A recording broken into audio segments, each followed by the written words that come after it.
All right, everybody, 9:44, and she has lit up the Broadway stage in Hair, Motown the Musical, Hamilton, but it's her latest role as Gussie Carnegie in the record-breaking revival Merrily We Roll Along that is bringing her a whole lot of attention. Take a look.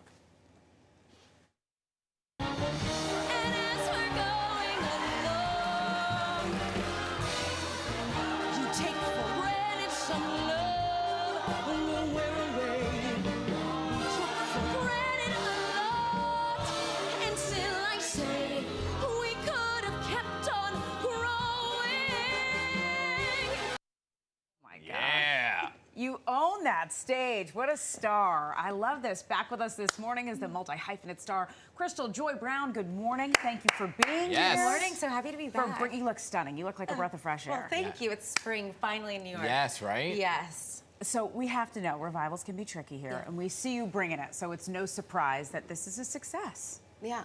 Well, you know, this show 41, 42 years ago was considered a flop, and it was really hard to imagine and reimagine this show coming back. But Sondheim always wanted to get this show back, and Maria Friedman kind of cracked the code with this show, making it a memory play, and I think this cast has made it something extra special.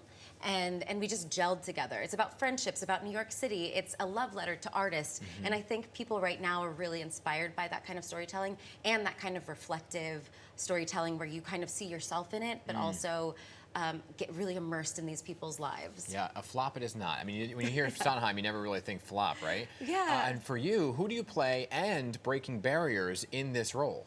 Well, I play Gussie Carnegie, and she's an amazing, iconic, larger-than-life character, and I have the honor and the privilege to be the first Black woman to ever play the role, and I'm super proud of that because I think representation in Broadway is essential and key, and it's something that's really always been a big part of my career and what I want, and I want people to come to the theater and be able to see themselves, especially when you think of classical, traditional Broadway, you think, you know, maybe I'm not allowed here, maybe like this is not for everyone, but when I'm there, and our really, really diverse cast is there, people can sit in the audience and see themselves, and I feel like that's so important to get everyone at the theater. Is this role, out of all the roles that you've done, more special because of that? Man, I think so, maybe. There's so many things that I love about Gussie. She's really hard. She's really complicated. She's been through a lot. She's a Broadway star who has a lot of goals and dreams, and I think that there are lots of things that I just get about her naturally. And so that feels really precious and vulnerable, but also extremely challenging. And I do think that the representation component makes it even more special and makes me want to be more vocal about like getting everybody to the theater and to experience like having empathy for this character. Well, and representation matters too, especially given the time periods that the show is taking place in, right? 1950s through the 70s. Yeah, the Civil Rights era. So for you, when you look at that, because you kind of span the gamut during those your time on the stage, what's your favorite time period? Ooh, okay, the 60s. I mean, it's, the blob, there's a bob wig that's my favorite, and I wear feathers and sequins, and like there's all the mini dresses and the big platform shoes, and it's just the style that I think is so cool, and that's probably my favorite. And Dan mentioned the music earlier from Stephen Sondheim, so what's your favorite song? Oh man, once again, I'll go back to The Blob, because The Blob is like, it's just so fun. It's one of the few songs that Gussie gets to do with the entire ensemble. So everybody's there, and she's talking about New York City and the glamour of New York and who runs New York and how people, the movers and the shakers, you know. And that's kind of what always drew me to New York when I would be watching these old movies, and I'd see New York in this very over the top, glamorous, thinking like the Holly Golightly parties, you know. And so that's kind of that moment. But I really just love, I mean, I love Gussie's song, which is the opening of Act 2.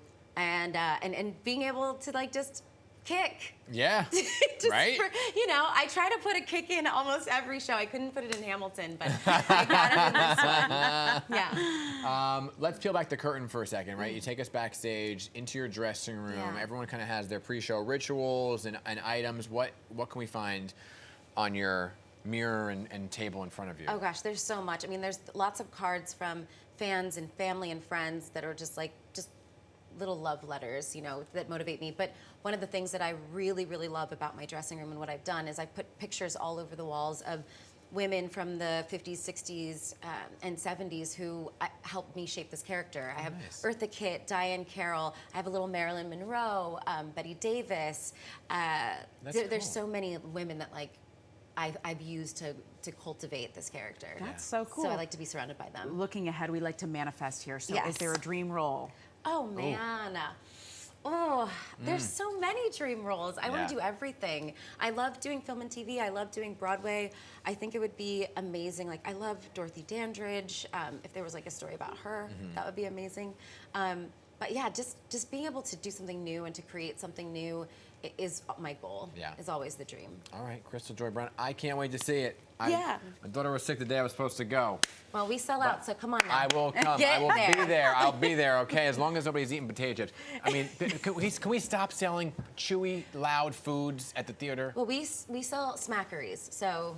That's my favorite cookie shop. Have you had them? Yes. Oh my gosh. Well, there you go. That's what I'm talking about. Dan's a cookie connoisseur and a Broadway connoisseur. If you can Worst tell. case scenario, you'll have good cookies. Yeah, there you go. And they're chewy, so they don't make noise. You can catch her as Gussie in Merrily We Roll Along now through July 7th. Great to have you here.